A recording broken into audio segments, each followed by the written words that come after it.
прошедший 2022 год посвящен культурному наследию народов России.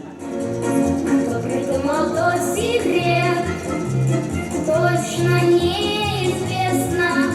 Может, бабка, может, дед замесили тесто.